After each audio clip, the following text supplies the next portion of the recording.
Law and Disorder. Hey y'all, welcome back. What's up, guys? I'm Sergio, I'm Kate. along with my companion here. Yeah, I was just looking at myself in the camera so I had to do my makeup at work because I always do my makeup at work right before I come here because I don't wear makeup to work because I go to the gym during my lunch every day, so I'm not going to put makeup on to get sweaty. Some girls do. Some girls do. And that's stupid because you sweat, so half of it sweats off. You look like a raccoon. You look like a raccoon. That's how you break out and get acne. It's just not good for your skin. And I'm not spending all my hard-earned money on makeup just to sweat it off. That's true. Makeup's expensive. Anyway. I don't know, I'm a boy. I don't have to wear makeup. Anyway. When I do wear it, it's behind closed doors so nobody can see if I screwed it up or not. But anyway, I was like looking at it just now, and like the right eye, which is this one, that's like the best eyeliner I've ever done. Hands down. That is, I'm 25 years old and this is the best eyeliner I've ever done. But then you look at my left eye and it's a little crooked because like this one is darker because when you mess up, you just keep drawing more eyeliner to try to fix it. And that's how you end up looking like a raccoon. Oh, it's kind of like when you're a kid and you're drawing in the lines and you get out of the lines and then you like try to fill in the spot, but then it turns into like the border gets too thick. Yeah, so like this one looks great because I got it like straight, like sharp, and then you got it right the first time. I got it right the first time, and I'm right-handed, so I can just go and you flick it, you flick the end, and then you fill it in. But this side is harder because I have to hold the eyeliner like this, and try to do it, which is harder. And maybe my eyeliner pen just wasn't good, but I did it, but I didn't flick it well enough, and then I started filling it in too much at the top. And then I messed up and I just kept drawing. And at that point I had to leave to come film this show. It's not my fault. It's not the show's fault. I blame you, Sergio, for my crappy eyeliner. You do not blame that on me. You cannot put that on me. Ugh. I can't help it that you don't know how to put makeup on. I was just in a rush. I need more practice. Eyeliner's hard. Eyeliner's hard. I don't wear it. I don't know. I know. But if you're you know, your girlfriend, whatever, you know, whoever your significant other is complaining about it, it's a legit issue. It's a real problem. It is a real problem facing women today. That's why rich people have makeup artists. They have somebody to do it for them. But you know what? That's kind of a crock of shit. People that are professional makeup artists. Because you know what? You can be a professional makeup artist when you're putting it on somebody else. Yeah, it's a lot easier to do it on someone else. I mean, you can't say, oh, because that person probably is not that good on their own face. It's different. It's totally different. Like when you're painting a picture, it's easy to do it like this, but then try putting the picture here and you're trying to paint it with a mirror in front of you. Like it's totally different. Mm-hmm. I don't even know how this even started as an issue. Because I wanted to bring it up just to show that. You were looking at the camera before we started filming, and then you just had a soapbox and you had to just climb up on it. I feel better. You let it out. Off my chest, yeah. You let it out. Yeah. So we are talking Dallas Mavericks because it falls under the umbrella of the Dallas Mavericks basketball team. But they've had a bad week. They have had not a good week. It's been like there's been a lot of shit that's happened to them this week. Let's start with issue number 1. Dallas Mavericks owner Mark Cuban. He's on Shark Tank, or he's like a founder of Shark Tank. He's on it. No, I think he's one of the guys that started Shark Tank. Oh, cool. He's a pretty famous guy. He's pretty wealthy. He's always having jabs with Donald Trump, President Trump, whatever. Anyways, the team hasn't been doing this well this year. That well this year. And the joke is always that when the teams are really bad, that they just start tanking. They just start losing games because if they lose games, they have a better chance of getting a better draft pick. So Mark Cuban, I don't remember where he was talking about this, but he made it public that yes, my team is tanking and we're deliberately trying to lose games. Well, it's one of those things that's common knowledge that teams do it, but you're not supposed to like make it public that you're not supposed to acknowledge that. Because then it makes everything look rigged. Like when teams do this, now it's like, well, you're rigging it. You're losing, and like obviously whoever loses the most games is going to get the better pick. So it's almost like cheating. Yes, you can't admit that you're like losing games to try to get the better pick. Everybody knows it happens, but you're not supposed to admit it. So he did. So then the NBA commissioner fined him $600,000. That's a lot of money to me and you. Yep. $600,000 is a lot of money to most people, but not to Mr. Cuban. Kate broke out the abacus, and you did the equation. I did the maths. And What did you figure out? I found out that $600,000 for Mark Cuban is the equivalent of $28 for someone like you and me. $28? $28. So it's like going to, Chili's and getting the $20 dinner The for two two. for 20 and drinking waters and tipping them. A margarita and a tip. No, you can get a margarita. You get a $5 margarita. Where are you gonna leave him a tip in that? Oh, With yeah. $28, you're gonna. He needs a bigger tip. Okay, yeah. So you get the $20 dinner for two with some water, and then tip him. That's $28. And that's how much money you lost. That's how much money he lost. He lost out on a trip to Chili's. For two, a trip for two. It's not even just for him. So that happened to him Monday or Tuesday, I think, of last week. Well, I don't know if the timing of all this correlated with that. Like if somebody was out to get him and they're like, well, while we got Mark Cuban while he's down, let's just throw more dirt on him. I don't know how that actually played out. But then it came out that the former Mavs team president, and that's different than the guy that's the president of basketball operations. This guy's just the president of the organization itself, like the brand, the Dallas Mavericks. Okay. Apparently, he left the team in 2015, and he was with the team for quite a while. But during his tenure, he had some wandering hands, I guess. Uh-oh. He was quite the frisky man with some ladies.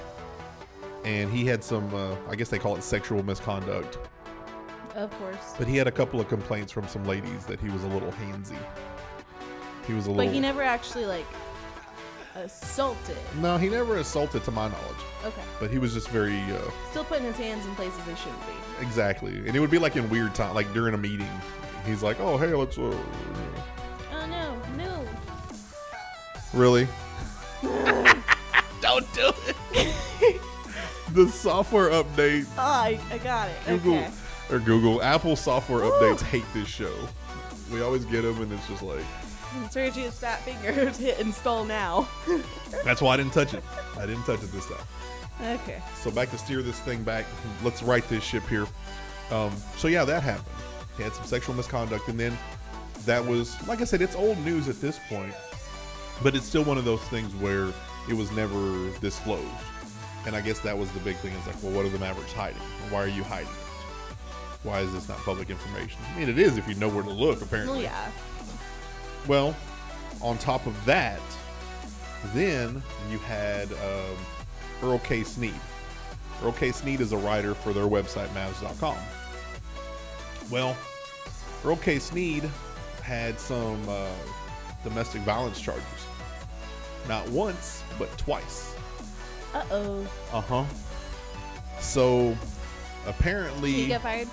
Well, he got fired last week, after, right before it came out. Oh, man. But what happened was he had a domestic violence case, and they basically said that, Mark Cuban knew about it. Well, they say Mark Cuban knew about it, because if you're the owner of a team, how do you not know what's going on under your roof?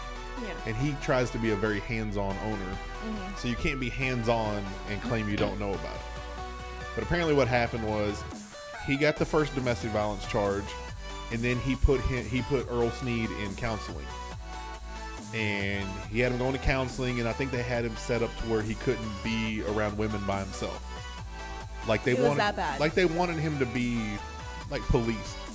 And Mark Cuban's logic to it is, well, I didn't fire him because I didn't want him to be a nuisance to other people in society. I was trying to police it, keep it in-house. I was trying to take care of... He was like, I'm trying to take care of him for y'all. And then he had the second charge, another domestic violence. And at this point, once it became public, when Sports Illustrated released all these documents, then they kind of had to fire him. But it's like, I get it. I mean, we always got to watch. Domestic violence is not something to be taken lightly. But domestic violence is one of those weird things where it can be domestic violence when it's not domestic violence. If me and you are married and you punch me and we get into an altercation because you punched me first, it's domestic violence on both of us. You see what I'm saying? Yeah. Even though maybe I didn't do anything to you, or maybe whatever I did to retaliate was because you hit me first. Mm-hmm. But so then you will be branded with that, and you'll have that domestic violence charge. And I get it; those altercations happen. Just like it's kind of like equivalent to a bar fight. Yeah. Yeah, you're gonna maybe every now and then you'll get into a bar fight. Like I've had skirmishes at a bar. I've never been arrested for it. But if every weekend I'm getting into a bar fight, it's no longer just like, oh, it's a random act. It's something that he did. Yeah. So the domestic violence thing is like, okay, the first time it happens, we're going to give you the benefit of the doubt. Bad scenario, shit happened, whatever. You got through it. But then if you do it again, and I think it was with the same woman. I'm pretty sure it was with the same woman. And it's like, okay, at this point now, it's like a pattern. Yeah. It's like, fool me once, shame on you. Fool me twice, shame on me. Yeah, but the second time it wasn't shame on anybody. He just hit it. And that's the whole cloud that's going over the Mavericks organization is you've had all this dirty laundry going on. Not just with this stupid thing that Mark Cuban said this week about the team tanking, but you've got the domestic violence, you've got the sexual harassment and all that. It's just like it kind of leaves like a bad taste in your mouth about the team. But I mean, to be fair, I'm sure the Dallas Mavs aren't the only team that's tried to hide things. I'm sure other teams have their own crap they're trying to hide. Oh yeah, I agree. It's just the Dallas Mavs are the ones where it's getting found out and put in the public eye. Well, and that's the truth too. Yeah. I mean, I would not be surprised if there's another team with, accusations just like this that'll come out soon. It's bound to happen. Well, and it's kind of going back to that Me Too movement. With all the sexual harassment in Hollywood, is they're saying, well, this happened in Hollywood, obviously, but this is the same thing in the sports franchises. It's a man's sport. It's a male-dominated sport, played only by males for the most part. Mm-hmm. They go, so yeah, this is probably going on there too. So now it's kind of sparking another uprising, I guess, which is good because change has to happen somewhere, and you can't change unless you unless you get exposed, you can't change. I don't think people really change. They're just getting caught. Well, they've been hiding it for so long, though. Well, now it's easier to get caught now. Because of the internet. Age. The internet, technology, it is almost impossible to hide anything. It is almost impossible to hide anything. So, leave a paper trail everywhere you go. I mean, they know I went to the strip club for lunch. Mm-hmm. Your bank knows. Well, the bank, technically, it's got a different name than the strip club. Oh. If you had Snapchat, I could just look you up on Snapchat, GeoMap, and see where you are. Hey, Sergio's at the strip club right now. That's the cool thing about the strip club is a lot of them have different names, so it's not Baby Dolls. It's like Jeffrey Entertainment or something stupid. Isn't there a speakeasy here? I think it's 2 streets up. Like a bar? There's a speakeasy here. Which one's a speakeasy? It's here in Deep Ellum. Oh, what's a speakeasy? It's where guys go. Yeah, that's the old-fashioned name where guys go in to get attention from a girl. Oh, really? Yeah. A brothel? Some kinda, but I thought a speakeasy was the underground bars where they sold the bootleg liquor. Is that not a speakeasy? Yeah, but they call it a speakeasy because when you go to the one that's here, because I passed by it last week, you walk by it and the front, it looks like this little candy store. But it's not a candy store. It's fake. You go through a door in the back, and the speakeasy's back there. We missed the girl tripping. Oh, she was looking at us and she tripped. Sweet. She was like, oh! She made this little yelping sound. There's also words written on the ground in chalk, so I think she was looking down at the words. That's actually kind of mean. You put words with chalk on the ground right by this little lip here that you're gonna trip over. So people start looking down about 20 feet before they hit that curb. That's funny. So they're actually, yeah, that's pretty mean. I wouldn't have done that. You could have drizzled. You're the person who told me you wanted to glue a penny or a quarter on the ground and see how many people would stop and pick it up. I do. I want to get like a roll of quarters, not just one. Not just one. So, I don't know. Like you said. Hold on. Let's go back to this speakeasy thing. I still didn't. Yeah, no, I swear to God. It's like 2 streets up. The front of it is disguised as like this fake candy store. It even says like someone's candy like at the top. Well, they got candy in there. It's just a Yeah, different I mean kind of there's candy. no candy, but it's tiny. Like it's a just different the kind front. of candy. It's eye candy. Yeah, candy's in the back. She's back there working. Oh, okay, that kind of candy. But no, then there's a door that you go through like behind the wall, and then that's where the speakeasy is. Like they hide it. I didn't know that. Yeah, it's 2 streets up. How did you even know that? I passed by it last week. I was hanging out in Deep Ellum. And you were just like, oh, look, there's a speakeasy over here. My boyfriend pointed it out to me. I didn't know what it How was. did he know where this? Hold on. How did he? I don't mean to like throw him under the bus, but how did he know? Did you see his face? You were like so like. Hold on. How did he know? I'm sure someone told him. You know what? Those are the words that get a guy busted all the time. Oh, this guy at work told me about this place. How do you know about it? I don't.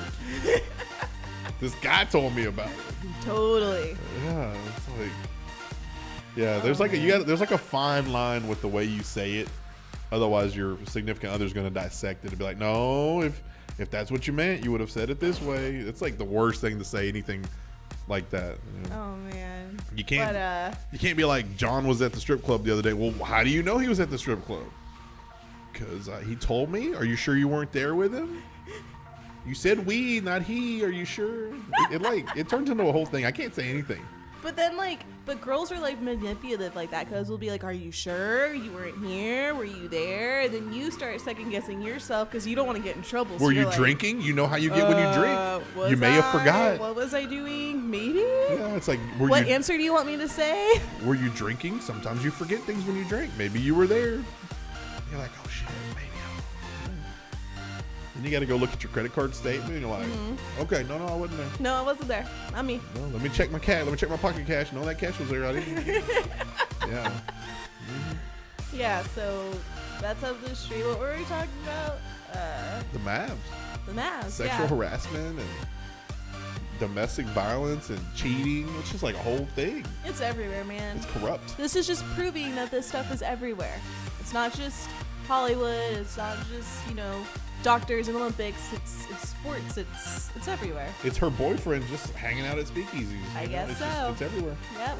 You gotta watch. Can't hide from it. Everyone does it. He hides it and says he heard about it. I just say, hey, I was there. See, at least you're honest. I check in. Say, hey, what's up? So like when you go gamble, at least you're honest. It's the usual, Like I'm a regular. You know me. Sitting down my regular booth, give my usual drink. Tell Candy to hop on over here. Just whatever. At least I know I'm a piece of shit. That's the difference. Some guys don't admit it. I know it. Mm-hmm. Thanks for being honest. Yeah. What can I do? We're honest on this show. We are. Mm-hmm. So that wraps up sexual misconduct, assault. I'm trying to mesh this all into one sentence. Sexual. Dallas Mavs sexual allegations and assault. For $28. Drama. For $28. Mm-hmm. That wraps it up. All right. We will see you guys next video. On behalf of myself and Miss Kate here, we're Law and Disorder. We are out. Bye, guys.